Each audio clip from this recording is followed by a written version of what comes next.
O manicômio de Hollow-Brook, em uma noite fria e enevoada, 4 amigos se encontraram à porta do antigo manicômio de Hollow-Brook, um hospital psiquiátrico desativado há décadas. Era um local que inspirava pavor na cidade. As paredes, cobertas de musgo e rachaduras, exalavam uma sensação de abandono e decadência. Muitos diziam que aquele lugar fora palco de experimentos cruéis e que os ecos dos gritos dos pacientes ainda poderiam ser ouvidos nas madrugadas mais sombrias. Ana, Marcos, Luísa e Pedro tinham ouvido falar sobre os mistérios do lugar, mas, como sempre, a curiosidade e a ousadia falaram mais alto. Queriam provar que as lendas eram apenas histórias exageradas. Se o lugar era realmente assombrado, então eles iriam desmascarar o mito. Com lanternas nas mãos e câmeras para registrar tudo, eles entraram no portão enferrujado, cujas grades rangiam como se protestassem pela presença dos jovens. A porta do edifício, por sua vez, estava entreaberta, como se os convidasse a adentrar os corredores imundos e abandonados. A visão do grande hall de entrada os envolveu com uma sensação de claustrofobia instantânea. O ar estava pesado,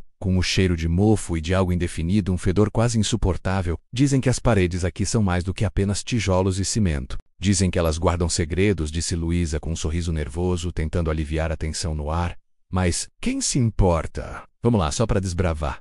Eles avançaram pelos corredores escuros, onde o som dos seus passos parecia ecoar mais do que deveria, reverberando em uma sensação incômoda de que não estavam sozinhos. O lugar era vasto, com várias alas e portas trancadas, mas a maioria delas estava tão deteriorada que as fechaduras haviam cedido, permitindo uma entrada fácil. Quando passaram por uma sala, notaram uma inscrição nas paredes, escrita em tinta vermelha desbotada.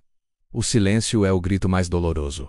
Ok, isso é meio creepy, disse Marcos enquanto olhava em volta. Subiram uma escada quebrada até o 2º andar. Ao chegarem ao topo, a atmosfera parecia ter mudado. O ar estava mais frio e o som de algo arrastando pelo chão os fez parar no mesmo instante. Alguém ouviu isso? Perguntou Ana, com a voz baixa, quase sussurrando. Ninguém respondeu. Apenas o som do vento passando por frestas e rachaduras parecia ser a única resposta. Não deve ser nada, disse Pedro, tentando desviar a atenção. Vamos para a sala de tratamentos. Lá deve ter algo interessante. Ao entrarem na sala de tratamentos, o lugar estava cheio de equipamentos antigos, cadeiras de rodas e camas de metal quebradas. Mas o que chamou a atenção de todos foi uma grande parede de vidro coberta por uma fina camada de poeira. Ao se aproximarem, perceberam que do outro lado havia uma figura, deitada sobre uma mesa de metal. O corpo estava completamente imóvel, e a luz da lanterna iluminava apenas os contornos de uma forma humana. Mas com algo estranho, Luísa foi a primeira a perceber.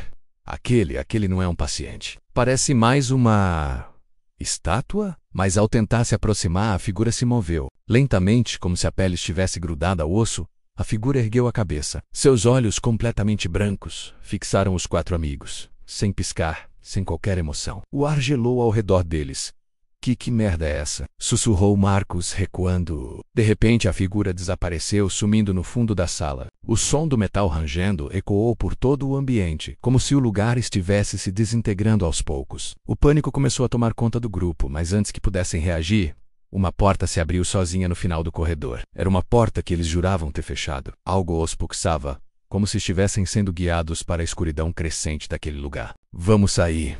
Agora, gritou Ana, começando a correr, mas seus pés pareciam pesados demais para se mover rapidamente, como se o chão estivesse se arrastando com ela. O grupo seguiu em direção à porta, mas à medida que corriam, as sombras se intensificavam. As lâmpadas do corredor piscavam, projetando figuras distorcidas nas paredes. Ouviam-se passos atrás deles, mas quando se viravam, nada estava lá, somente o silêncio profundo, que agora parecia uma presença ameaçadora. Quando chegaram ao térreo, o relógio antigo da entrada, que tinha parado há muito tempo, voltou a soar. Bim, bim, bim. O som ressoou pelas paredes, profundo e implacável. A porta estava aberta, mas ao atravessá-la, algo se moveu na escuridão. Um braço com a pele pálida e os dedos longos tocou o ombro de Marcos, fazendo-o gritar. Quando ele se virou, não viu nada, mas algo mais estava ali. Algo que ele não conseguia definir, mas que o fazia sentir-se completamente nu.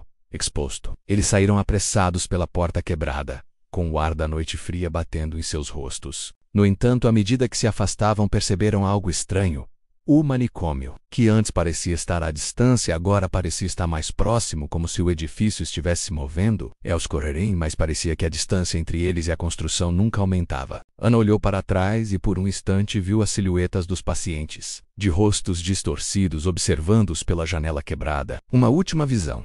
Antes que ela piscasse os olhos e ao abrir novamente, a construção estivesse completamente vazia, como se nunca tivesse existido. De volta à cidade, eles tentaram contar o que havia acontecido, mas ninguém acreditou. E com o tempo, a memória do manicômio começou a se dissipar, como se fosse apenas uma alucinação coletiva. Mas uma coisa ficou clara.